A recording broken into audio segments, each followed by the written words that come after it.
Oke, tantangan bahasa asing di era Society 5.0 itu ada eh, beberapa kasus ya. Pertama ada pengaruh bahasa asing yang masif, penggunaan bahasa gaul dan bahasa ala yang berlebihan.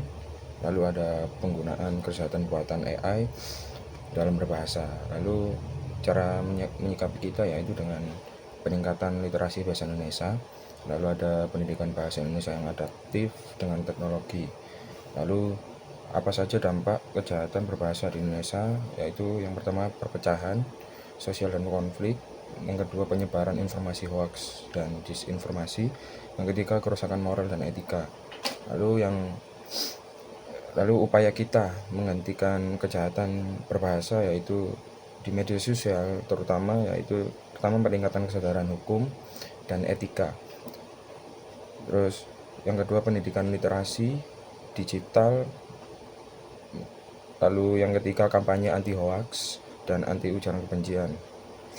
Lalu untuk sistematika karya tulis ilmiah, yang pertama yaitu pendahuluan, latar belakang rumusan masalah, tujuan.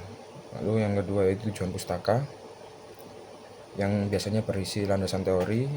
Yang ketiga metodologi penelitian. Yang keempat hasil dan pembahasan. Yang kelima kesimpulan dan saran. Yang keenam daftar pustaka. Oke, lanjut untuk yang syarat paragraf efektif, yaitu ada tiga. Yang pertama kesatuan, yaitu memiliki satu ide pokok yang biasanya yang berada di kalimat utama. Oke, paragraf utama. Yang kedua yaitu kepaduan antar kalimat saling berkaitan. Yang ketiga memuat informasi yang cukup. Oke, untuk yang selanjutnya adalah unsur kalimat efektif. Ada 7, yaitu yang pertama kesepadanan struktur, kedua kesejajaran bentuk, yang ketiga ketegasan makna, yang keempat kehematan kata, yang kelima kecermatan penalaran, keenam kepaduan pernyataan, ketujuh kelogisan bahasa. Lalu selanjutnya ada cara menghindari plagiarisme dalam menulis ilmiah. Yang pertama yaitu mengutip sumber dengan benar, melakukan parafrasa dengan tepat, menggunakan aplikasi pendeteksi plagiarisme. Terus lalu ada unsur serapan bahasa Indonesia dalam EYD 5. Yang pertama adalah adaptasi, penyelesaian ejaan dan pelafalan. Yang kedua adopsi, pengambilan kata secara utuh. Lalu ada penggunaan ragam bahasa formal. Yang pertama ya situasi resmi, pidato, dan lain-lain.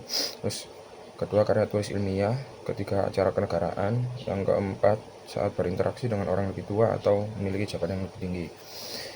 Lalu fungsi bahasa Indonesia sebagai bahasa negara, yang pertama yaitu bahasa resmi dalam penyelenggaraan negara, yang kedua bahasa pengantar dalam pendidikan, yang ketiga bahasa komunikasi tingkat nasional, yang keempat bahasa dalam pengembangan ilmu pengetahuan dan teknologi.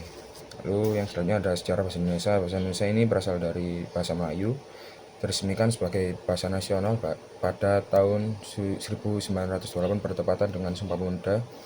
Yang ketiga terus berkembang sampai sekarang. Oke, pentingnya ragam bahasa formal. Yang pertama yaitu menciptakan suasana resmi dan terhormat. Yang kedua menunjukkan profesionalisme. Yang ketiga menghindari kesalahpahaman. Yang keempat mencerminkan sikap santun. Yang terakhir yaitu kedudukan dan fungsi bahasa Indonesia sebagai bahasa nasional. Kedudukannya yaitu sebagai lambang identitas nasional. Yang kedua alat pemersatu bangsa. Terus fungsinya yaitu sebagai alat komunikasi dalam kehidupan bangsa. Terus alat untuk menyampaikan kebudayaan daerah.